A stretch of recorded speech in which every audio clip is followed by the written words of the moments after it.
It won't be the 4 outs that Mo Rivera pitched at his final game at Yankee Stadium that people remember.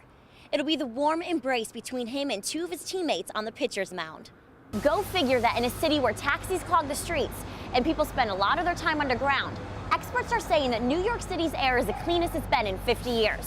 But that's not all. New Yorkers are actually breathing easier than any other major city in America.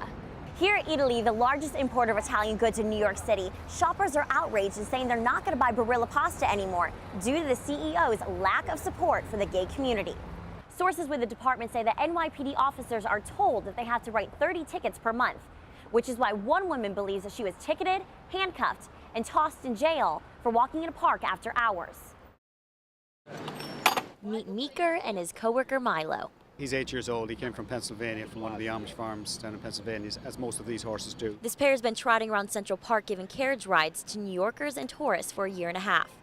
Meeker says building a relationship with his horses has been the best part of his job of 24 years. Grew up in Ireland on a farm, worked with horses all my life, and it was a natural fit for me coming to New York and doing this job.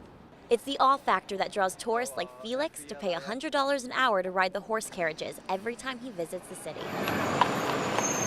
You take your girlfriend out to Central Park in a horse-drawn carriage, you propose to her. I mean, how much more romantic can it get than that, right? Not everyone here in New York City is in support of horse-drawn carriages.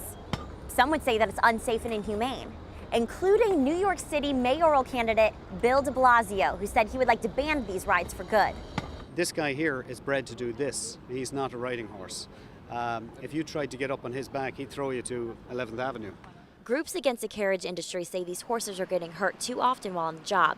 Most recently on September 28th, here near Columbus Circle, when the driver lost control, tipped his carriage and the horse into the middle of the street. Unless they mistreating the horses, I don't see anything wrong with it.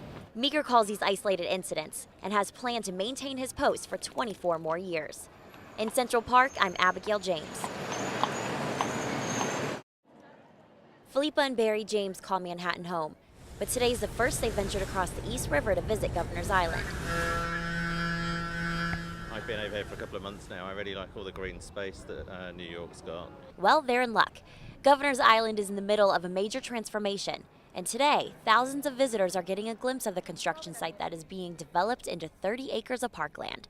Today is special, particularly because it's the opening day of a sneak preview of the new park space. The space will include 1,500 trees, a hammock park, bike trails, and green space, turning this former Coast Guard base into a city oasis. New Yorkers say it's the perfect retreat from the concrete jungle. If we can find hammocks, we'll probably be there for a few hours reading. It's going to be awesome to see what everybody else has been talking about. That was the last time that visitors were able to see the construction on Governor's Island before it closes down for the season. When it reopens in May, the construction will be well on its way to completion for 2015. I'm Abigail Jaymes.